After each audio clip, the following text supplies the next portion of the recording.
अस्सलामु अलैकुम वरहमतुल्लाहि वबरकातुहू। इन्नल हम्दुलिल्लाह वस्सलातु वस्सलामु अला रसूलिल्लाह अम्मा बाद। अऊज़ु बिल्लाहि मिनश शैतानिर रजीम। बिस्मिल्लाहिर रहमानिर रहीम। वल क़मर क़द्दरनाहु मनाज़िल हत्ता आद कल उर्जूनिल क़दीम। लश्शम्सु यंबग़ी लहा अन तुदरिकल क़मर वलल लैलु साबिक़ुन नहारि व कुल्लुन फ़ी फ़लकिन यस्बहून। मोहतरम नाज़रीन किराम और अज़ीज़ तलबा, सूरह यासीन की आयत नंबर 39 और 40 आज के दर्स में आपके सामने तिलावत की गई। इन्हीं दो आयात की तशरीह आपके सामने आज के दर्स में रखी जाएगी। अल्लाह रब्बुल आलमीन फरमाता है, वल क़मर क़द्दरनाहु मनाज़िला हत्ता आद कल उर्जूनिल क़दीम। वल क़मरा मंसूब है और इससे पहले एक फ़ेल महज़ूफ़ है और वो है क़द्दरना, यानी क़द्दरनल क़मरा क़द्दरनाहु। चूँकि बाद में क़द्दरनाहु फ़ेल आ रहा है, फ़ेल मज़कूर है और वो इस पहले वाले फ़ेल के हदफ पर दलालत कर रहा है, इसलिए तकरार न हो हदफ कर दिया गया है। तकरार न होने की वजह से इसको हदफ कर दिया गया है। अरबी ज़ुबान में इस तरह से बहुत सारी जगहों पर होता है।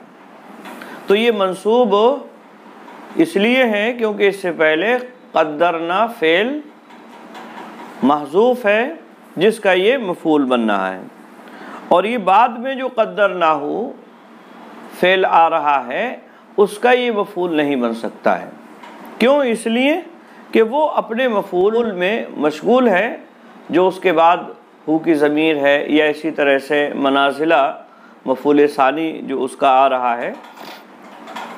तो एक तो बात ये हुई, और इसी तरह से मुफ़स्सिरीन की एक जमात ने इसे वल क़मरु भी पढ़ा है, यानी रफ़ा के साथ, और बाद में जो जुमला आ रहा है क़द्दरनाहु मनाज़िला, ये इसकी ख़बर हो जाएगा। तो रफ़ा भी पढ़ा गया है, नाफ़े हैं, अल्लामा इब्न कसीर हैं, या इसी तरह से अबू अम्र हैं, और भी बहुत सारे लोग, इन लोगों ने इसे रफ़ा पढ़ा है। और कई लोगों ने ये बात कही है कि हमारे लिए औला और बेहतर रफ़ा पढ़ना है, यानी औला और बेहतर रफ़ा पढ़ना है, ये बात भी लोगों ने कही है। दोनों ही सूरतें जायज़ हैं, यानी वल क़मरु अगर पढ़ना चाहें तो ये भी पढ़ सकते हैं, और अरबी ज़ुबान में इसके लिए भी वजह मौजूद है।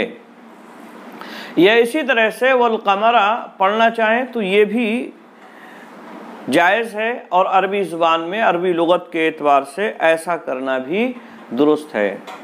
तो चाहें इसे मुब्तदा बनाएं, या इसी तरह से इसे क़द्दरना फ़ेल का मफ़ूल बिही बनाएं, दोनों तरह से पढ़ना जायज़ और दुरुस्त होगा। क़द्दरना, क़द्दरा युक़द्दिरु, तक़दीर इसका माना होता है मुतय्यन करना, मुकर्रर करना, और ये सय्यरा के माना में होगा सय्यरना, यानी हमने उसकी चाल को मंजिल बना दिया। सय्यरा युसय्यिरु, तसयीर का मतलब होता है एक चीज़ से दूसरी चीज़ में तब्दील कर देना। तो यहाँ क़द्दरनाहु ये सय्यरनाहु के माना में है। क़द्दरनाहु मनाज़िला का मतलब है सय्यरनाहु मनाज़िला, यानी हमने जो चाँद की चाल है उसको मंजिल में मुतय्यन कर दिया, उसे मंजिल में तब्दील कर दिया, उसकी चाल को, उसके उतरने की जगह को मंजिल बना दिया है। मनाजिल जो है या मंजिल, चाँद के उस उतरने की जगह को कहते हैं जिस मंजिल में वो हर रोज़ अपनी मसाफत को तय करता है। और ये 28 मंजिलें हैं। इनकी जो नाम अरबी ज़ुबान में रखे गए हैं, 14 उसमें शमालिया या इसी तरह से शामिया हैं और 14 यमानिया हैं।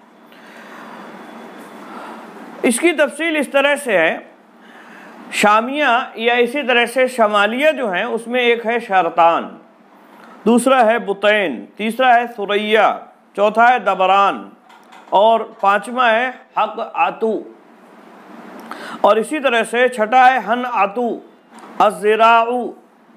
उसके बाद है अन्नशरतु अतरफु अलजबहतु अज़ुबरतु असरफतु अल अव्वाउ अस्सिमाक। तो ये 14 हो गए।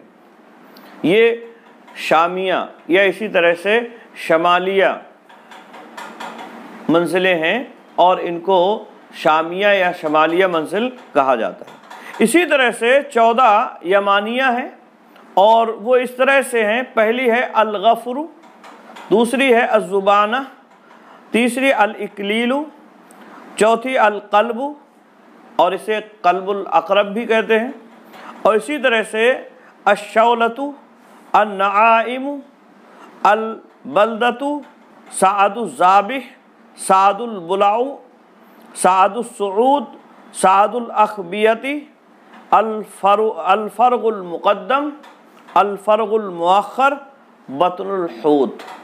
तो इस तरह से ये 14 यमानिया मनाज़िल हैं और इन्हीं मंजिलों में चाँद अपनी मसाफ़त को तय करता है। हर रोज़ एक नई मंजिल में चाँद उतरता है और 2 रात गायब रहने के बाद तीसरी रात फिर दोबारा से तुलू हो जाता है। बारीक तुलू होगा और फिर धीरे धीरे हर मंजिल में थोड़ा सा उसकी चमक और उसका आकार और उसका जिस्म जो है बढ़ता चला जाता है, यहाँ तक के 14 तारीख में 14वें दिन 14वीं मंजिल में वो मुकम्मल बन जाता है, यानी कामिल हो जाता है, जिसे बद्र कहा जाता है। आई बात में। और फिर उसके बाद फिर घटना शुरू हो जाता है और धीरे धीरे अपनी 28वीं मंजिल पर पहुंचता है और फिर उसके बाद गायब हो जाता है। 2 रात गायब रहने के बाद फिर तीसरी रात को वो तुलू होता है। और इस तरह से चाँद ये अपना पूरा सफ़र 28 दिन का तय कर लेता है। आई बात में। तो ये अल्लाह रब्बुल आलमीन ने फरमाया वल क़मरा क़द्दरनाहु मनासिला, और हमने चाँद की मंजिलें मुकर्रर कर रखी हैं, यानी उसके चलने की जगह हमने मुतय्यन कर रखी हैं और वो उन्हीं जगहों से गुज़रता है, किसी और दूसरी जगह नहीं जाता है। आई बात में। हत्ता आदा कल उर्जूनिल क़दीम, हत्ता आदा यहाँ तक के, हत्ता मतलब यहाँ तक के, आदा यऊदु लौटना, वापस होना, वापस होता है वो।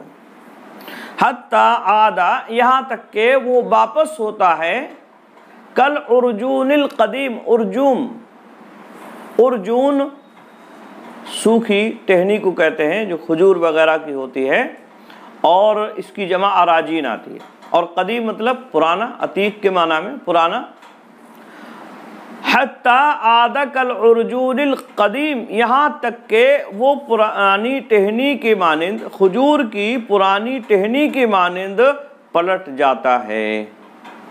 जैसा कि बतलाया कि चाँद हिलाल की शक्ल में बिल्कुल जैसे खजूर की सूखी टहनी टेढ़ी हो जाती है, यह हमारा नाखून जो होता है वो काटने के बाद जो उसकी शक्ल होती है उस शक्ल में मगरिबी उफुक पर ज़ाहिर होता है। तो अपना ये सफ़र हिलाल की शक्ल में शुरू करता है, मगरिबी उफुक पर ज़ाहिर होता है, नाखून कटे हुए नाखून की मानिंद होता है और फिर हर मंजिल में जाकर उसके अंदर थोड़ा थोड़ा चमक बढ़ती चली जाती है, यहाँ तक के 14 तारीख को वो अपना जिस्म या अपना आकार मुकम्मल कर लेता है और उसकी चमक पूरी हो जाया करती है। और फिर उसके बाद वापस होने लगता है, यहाँ तक कि फिर वो आखिर महीने में जाके बिल्कुल पतला हो जाता है। तो उसी को अल्लाह रब्बुल आलमीन ने फरमाया हत्ता आदा कल उर्जूनिल कदीम, यहाँ तक के फिर वो खजूर की टहनी के मानिंद हो जाया करता है। और ये सिलसिला लाखों बरसों से चला आ रहा है, इसमें किसी भी तरह की कोई तब्दीली नहीं हो रही है। तो ये अल्लाह रब्बुल आलमीन की कुदरत कामिला और उसकी वहदानियत की दलील है। आई बात में इससे पहले बतलाया कि ये अल्लाह रब्बुल आलमीन की वहदानियत की दलील किस तरह से, इस तरह से है कि अल्लाह रब्बुल आलमीन ने जो ये निज़ाम बनाया सूरज का या चाँद का, और जिस तरह से वो चल रहे हैं उसी रफ्तार से उसी तरह से वो चलते चले जा रहे हैं, उसमें किसी भी तरह की कोई तब्दीली वाक़ई नहीं होती है, किसी भी तरह की कोई उसमें कजी वाक़ई नहीं होती है।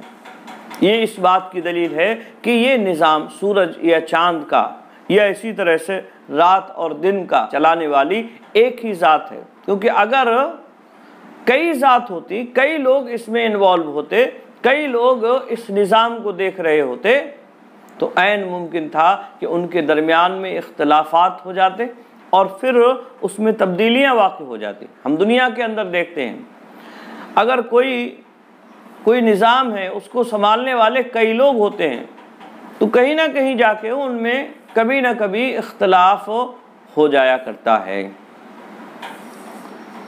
तो इख्तलाफ का ना होना ये इस बात की दलील है कि इस निज़ाम को चलाने वाला अल्लाह रब्बुल आलमीन है और वो अकेली ज़ात है, उसके अलावा कोई दूसरी ज़ात नहीं।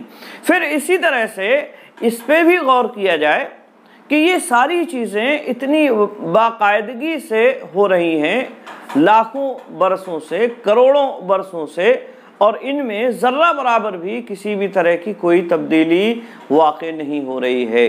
तो ये इस बात की भी दलील है कि इस निज़ाम का चलाने वाला भी कोई है। तो ये अल्लाह रब्बुल आलमीन के वजूद और उसकी उलूहियत और उसकी वहदानियत, अल्लाह रब्बुल आलमीन के वजूद, उसकी वहदानियत और इसी तरह से उसकी कुदरत कामिला की दलीलें हैं। ये सारी चीज़ें गौर करने से हमें ये बात मालूम हो रही है कि अल्लाह रब्बुल आलमीन की ज़ात मौजूद है, अकेली है और वो कामिल कुदरत रखता है, हर चीज़ पर उसे अथॉरिटी हासिल है, वो जैसे चाहता है किसी भी चीज़ को कर देता है। ये अल्लाह रब्बुल आलमीन ने मंजिलें मुकर्रर फरमाई चाँद की, और ये कितनी मंजिलें हैं जैसा कि हमने बतलाया 28 मंजिलें हैं, जिनमें से 14 शामी मंजिलें, शामिया अलमनाज़िल शामिया कहा जाता है, या इसी तरह से अलमनाज़िल शमालिया, या इसी तरह से दूसरी जो 14 हैं उनको अलमनाज़िल यमानिया कहा जाता है। और इस तरह से पूरा महीना गुजर जाता है और फिर दूसरा महीना शुरू हो जाता है।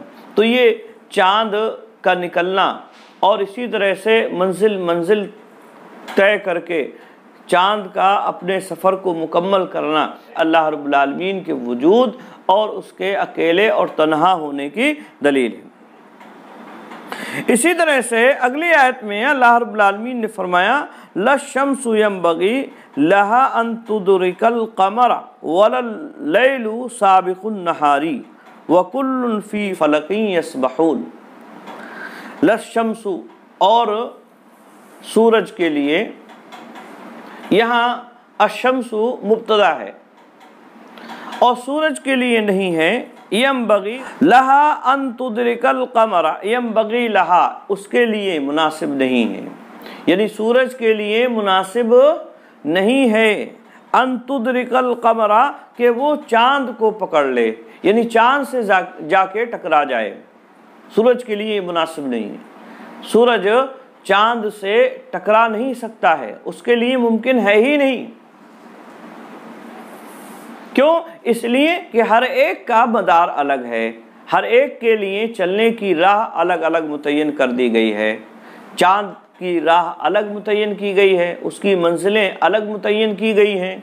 सूरज का मुस्तकर अलग है, वो अपने उस मुस्तकर की तरफ रवां दवा है।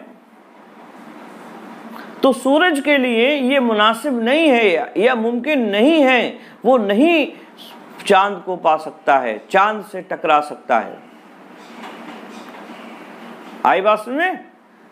और ये ऐसा क्यों किया गया?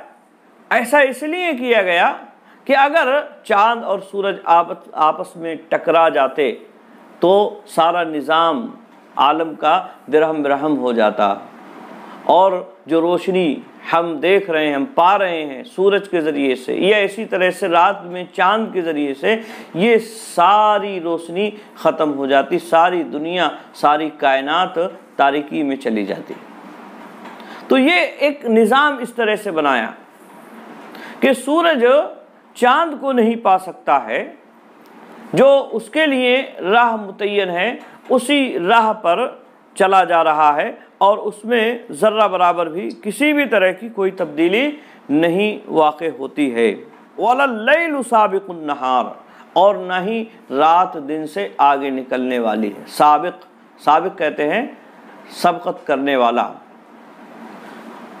तो रात वलल्लैलु साबिकुन नहार, और न ही रात दिन पर आगे बढ़ जाने वाली है, यानी रात दिन पर आगे बढ़ जाने वाली भी नहीं है। ऐसा भी कभी नहीं होता है कि रात दिन से बढ़ जाए, ऐसा भी नहीं होता है कि रात 7 बजे मान लीजिए सूरज तुलू हो रहा है, गुरूब हो रहा है और रात हो रही है 7 बजे, तो ऐसा नहीं है कि वो 3 ही बजे दिन में रात होने लगे, या इसी तरह से 4 बजे ही रात हो जाए। 7 बजे का जो वक्त मुतय्यन है उसके लिए उसी वक्त पर रात होगी, या इसी तरह से 6 बजे का वक्त मुतय्यन उसके लिए है तो वो उसी 6 बजे रात होगी। ऐसा नहीं है कि वो 3 बजे हो जाए या दोपहर के वक्त में रात आ जाए, या इसी तरह से सुबह के वक्त में जब सूरज अपनी आबो ताब के साथ ऊपर को चढ़ रहा हो उस वक्त रात हो जाए, ऐसा मुमकिन नहीं है रात के लिए। वलल्लैलु साबिकुन नहार, और इसी तरह से रात ये सबकत करने वाली दिन से नहीं है। वकुल्लुन फी फलकिन यस्बहून, और इनमें से हर एक तैर रहा है अपने अपने फलक में। फलकिन, फलक अफलाक इसकी जमा आती है आसमान या मदार, यानी सूरज या चांद के लिए जो मदार मुतय्यन कर दिए गए हैं, अल्लाह रब्बुल आलमीन ने उनके लिए मदार हैं, उनके घूमने की जगहें मुतय्यन कर दी गई हैं, उनके चलने के रास्ते मुतय्यन कर दिए गए हैं, तो उन्हीं को कहते हैं फलक या मदार। तो अल्लाह रब्बुल आलमीन ने फरमाया वकुल्लुन फी फलकिन यस्बहून, और इनमें से हर एक अपने मदार में तैर रहा है। यस्बहून, सबहा यस्बहू सिबाहतन, इसका माना होता है तैरना। यस्बहून, तैरते हैं, यानी जितने भी सैयारे हैं, चांद हो या सूरज हो या इसी तरह से और जो दूसरे सैयारे हैं, ये सारे के सारे अपने मदार में और अपने रास्ते जो उनके लिए मुतय्यन किए गए हैं उसी के अंदर तैर रहे हैं, उसी के अंदर चल रहे हैं। तो ये भी एक निज़ाम अल्लाह रब्बुल आलमीन ने जो बनाया है कि हर सैयारे के लिए उसका एक मदार मुतय्यन कर दिया। चांद के लिए उसका अलग मदार है, या इसी तरह से ज़मीन के लिए उसका एक अलग मदार है, या इसी तरह से सूरज का उसका एक अपना अलग मदार है, और ये अपने अपने मदार में अपने काम में लगे हुए हैं। अल्लाह रब्बुल आलमीन ने जो उनके लिए मुतय्यन किए हैं उसी काम में वो लगे हुए हैं, उसी तरतीब से चले आ रहे हैं। और ये ऐसा नहीं है 1-2 वर्ष से ऐसा हो रहा हो, लाखों करोड़ों वर्षों से इसी अंदाज में इसी तरह से ये सारे के सारे अपने काम में लगे हुए हैं। ठीक है, तो ये अल्लाह रब्बुल आलमीन की कुदरत कामिला की दलील है, और ये अल्लाह रब्बुल आलमीन की वहदानियत और इसी तरह से उसके वजूद की भी दलील है। याद रहे कुरान मजीद ये एक मजहबी और दीनी किताब है। ये कोई ऐसी किताब नहीं है जिसमें जोग्राफियाई चीज़ों का ज़िक्र हो या इसी तरह से और जो दूसरी उलूम और फ़नून हैं उन चीज़ों का ज़िक्र हो। यहाँ मज़हब के एतबार से इन चीज़ों का ज़िक्र करता है अल्लाह रब्बुल आलमीन। अगर जैसे चाँद का ज़िक्र किया या इसी तरह से सूरज का ज़िक्र किया या दिन या रात का ज़िक्र किया, तो ये सारी चीज़ें जो मजहबी पहलू है उस एतबार से अल्लाह रब्बुल आलमीन ने बयान फरमाया है। कुफ़ार और मुशरिकीन के सामने इन सारी चीज़ों को अल्लाह रब्बुल आलमीन के बयान करने का क्या मकसद है? ये बतलाना कि हमारी कुदरत के नमूने तुम अगर गौर करोगे तो इस कायनात के अंदर देख लोगे। और वजूद को कुछ लोग ऐसे होते हैं जो अल्लाह रब्बुल आलमीन के वजूद का इनकार करते हैं, नहीं मानते हैं कि कोई कायनात में ऐसी ज़ात है जो इस सारे निज़ाम को संभाले हुए है। तो ऐसे लोगों को सूरज, चाँद या इसी तरह से दिन या रात के आने जाने पर गौर व फिक्र करना चाहिए और उन्हें सोचना चाहिए कि ये सारा कारखाना कुदरत जो चल रहा है एक तरतीब से, एक निज़ाम से, क्या कोई काम, इतना बड़ा काम बग़ैर किसी चलाने वाले के, बग़ैर किसी नाज़िम के, बग़ैर किसी इंतज़ाम करने वाले के चल सकता है? घर जो हम जिसमें रहते हैं, इस घर का निज़ाम किसी सरबराह के बग़ैर नहीं चल सकता है। अगर कोई घर में सरबराह नहीं होता है तो घर नहीं रहता है। उस घर को तामीर नहीं कर सकते, उसकी मरम्मत नहीं कर सकते, और इसी तरह से उसके अंदर जो भी काम हो रहे हैं वो सारे काम हम नहीं कर सकते हैं अगर उस घर के मालिक ना हो, उस घर का मुंतज़िम ना हो। तो एक घर मामूली सी चीज़ अगर ये नहीं चल सकती है तो इतनी बड़ी कायनात बग़ैर मुंतज़िम के, बग़ैर निगरां के कैसे चलेगी? बग़ैर खालिक के, बग़ैर मुदब्बिर के कैसे चल जाएगी? ये गौर व फिक्र करना चाहिए, हमें सोचना चाहिए। और इसी से हमें ये मालूम होता है कि अल्लाह रब्बुल आलमीन का वजूद है, अल्लाह रब्बुल आलमीन मौजूद है और वो अकेला भी है। और अकेला होने की भी दलील इसी से हमें मालूम होती है कि ये सारे काम एक तरतीब से, एक निज़ाम से चले आ रहे हैं। कभी इनमें इख्तलाफ नहीं हुआ, कभी इसमें किसी तरह की कोई फसाद वाक़ नहीं हुआ, कभी इसमें किसी भी तरह का कोई फसाद वाक़ नहीं हो रहा है। तो ये सारी चीज़ें इस बात की दलील हैं कि ये सारे इंतज़ाम का देख रेख करने वाला, इन सारे इंतज़ाम की देख रेख करने वाला सिर्फ़ एक और एक ही ज़ात है। उसके अलावा और दूसरी ज़ात देख रेख नहीं कर रही, क्योंकि कई ज़ात होती इसमें। अगर देख रेख करने वाली कई ज़ातें होती तो उनमें इख्तलाफ हो जाता, और इख्तलाफ का पाया जाना एक तरह से ज़रूरी है। इख्तलाफ हो जाता है आम तौर से जब कई लोग किसी काम को करने वाले होते हैं, कई लोग किसी निज़ाम को देखने वाले होते हैं। किसी मदरसे के दो नासिम नहीं हो सकते, किसी मदरसे के दो प्रिंसिपल नहीं हो सकते, या इसी तरह से किसी स्कूल के दो प्रेसिडेंट नहीं हो सकते, किसी मुल्क के दो प्रेसिडेंट और किसी मुल्क के दो वज़ीर आज़म नहीं हो सकते हैं जो एक ही ओहदे और एक ही दर्जे के हों। ऐसा मुमकिन नहीं है। एक का निज़ाम चलता है, निज़ाम दुरुस्त तभी हो पाता है। तो इतनी बड़ी कायनात एक मुनज़्ज़म तरीके से चली आ रही है करोड़ों बरस से, हमेशा से।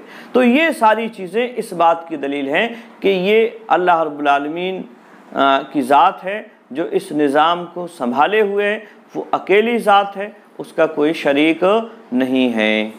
आई बात समझे? और इसी मकसद के तहत अल्लाह रब्बुल आलमीन ने ये आयात कुफ़ार और मुशरिकीन के सामने बयान फरमाई। उनको इन आयतों के ज़रिए से, इन निशानियों के ज़रिए से अपने वजूद के दलाइल फ़राहम फरमाए अल्लाह रब्बुल आलमीन ने, और इस बात के दलाइल फ़राहम फरमाए कि जो उनके अंदर कजी पैदा हो रही है वो खालिक कायनात का इनकार कर रहे हैं, या इसी तरह से उनके अंदर अल्लाह को छोड़कर दूसरे लोगों की इबादत का जो मादा पैदा हो गया है, तो ये सारी चीज़ें गलत हैं। क्योंकि जब ये बात मान ली गई कि अल्लाह रब्बुल आलमीन ही इस कायनात को चला रहा है, वही इस पूरी कायनात का देख रेख करने वाला है, तो इबादत भी उसी की होना चाहिए। वही है इबादत के लायक और उसी की इबादत होना चाहिए, उसके अलावा किसी और की इबादत नहीं होना चाहिए।